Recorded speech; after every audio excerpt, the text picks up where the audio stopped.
So this little O-ring type gasket, this is what's in here. This is a little preformed gasket. You could never cut that out of paper. So you want to have one of those before you ever begin to take one of these things apart. I actually used my old one last time, but I put a little bit of ultra gray around it, and it seemed to work okay. This side that has the valve on it has an indentation for that gasket to sit in, and then this side where it seats on is just smooth. It's just flush all the way.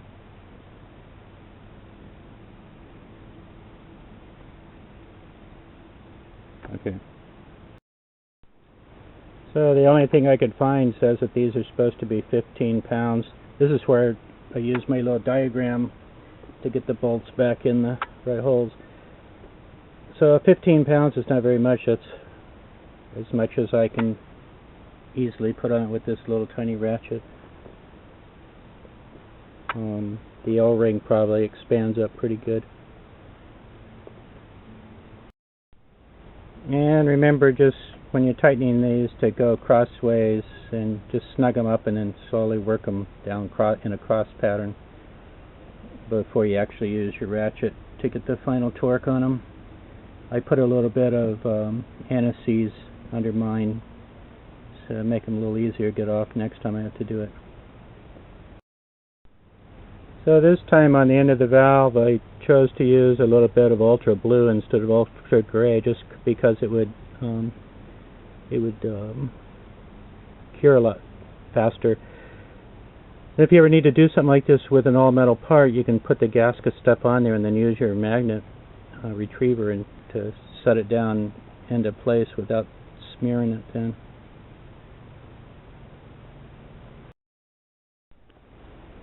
Okay, so I'm near to putting this back onto the actual plenum, and I already have this gasket that's on here. I'll probably end up taking it off though, even though it's not damaged. It's only been on there about maybe a month, and I ordered a new gasket, and it looks exactly the same. It has the same number on there on the side. I don't know if you can read that or not. 60876. The thing I thought was interesting is on the throttle body, this gasket fits like this, and you can see there's cut out in this throttle body to let air escape right here into the, lets it come inside here during idle, I guess. And then this one I got from LC Engineering.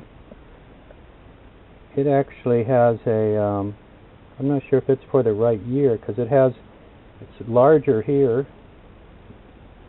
I might have selected the wrong year. It's larger than the bore, and it's also, which wouldn't matter, it's got this cut out here, but then it's got a hole cut out down here for something, and this would matter more because it reduces the space of that gasket right there. So I think I'm gonna end up just using this other one that's like the one that's already on there. It seems to fit the bore a lot better around here. It doesn't have the extra hole. So now I just got to see if I want to take this one off. It's in such good condition. I hate to go through the trouble of scraping it off. Yeah, so since this was I just put this on, it just comes right off actually, so it's no problem changing it. I guess this is a good reason not to put RTV on gaskets, huh? Unless it's really needed. Looks like it was getting a good seal all the way around too. Okay. So getting the throttle body back on here, you have to do a couple things. At least all cars are different, but on this is a 91, the way that this one's laid out, you have to rotate, put this gasket onto the bolt and rotate it up this way.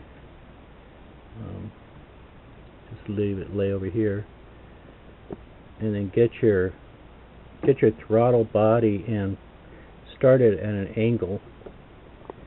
Get it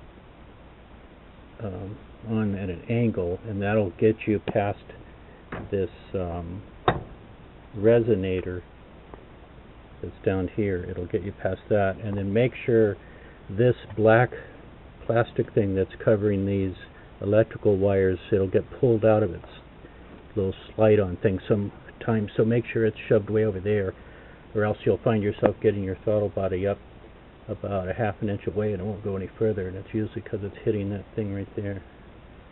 And then when you get the throttle body up closer, you can swivel your gasket back in place, and then there's a little tab on the gaskets that you can hold on to. You can hold that little tab like that to get it to line it up, get your bolts in. Okay, I'm going to put this on. And then once you get it into place, put like this top bolt on, and that'll hold it, and then you can stick your nut onto this, onto the bolt stud that sticks out down here. And then I also put copper anti-seize on these bolts, and then these need to be torqued down. I'd have to look again. It seemed like they were like 30 pounds of torque, but don't hold me to that. Oh, here comes some rain. So I think in the previous video I said 30, but I meant 13 pounds. So torque these to 13 pounds, or 13, 14 pounds, not 30. Okay, rain's coming.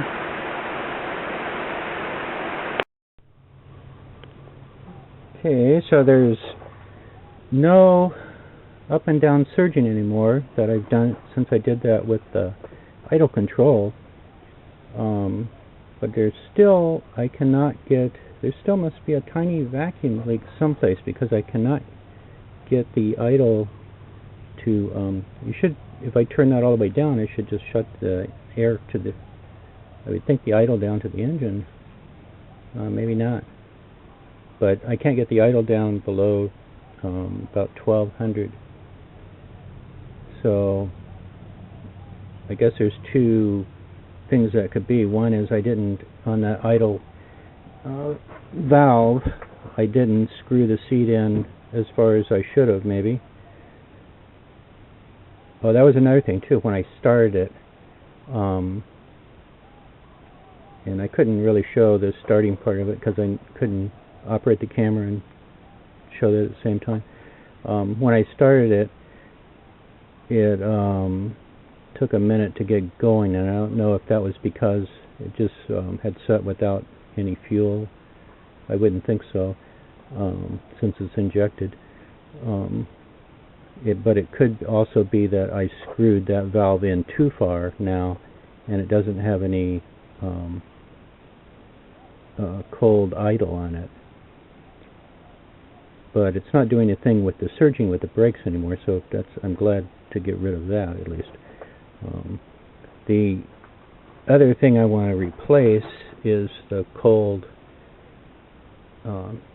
injector start switch, because I tested it previously in another video. I have it where I tested it and it's not testing properly, so I want to see if I replace that, if it'll allow me to bring this idle down some way. I don't know how it could be related. I'm pretty sure the TPS now is set in the right position, but I could check it again even after. There's only so many times you can check these things, really. Okay, so that's that one. I guess my next videos maybe it'll be changing that cold air valve out when I get it. Or if I happen to run across a vacuum leak here somewhere. I'm also going to do one where I do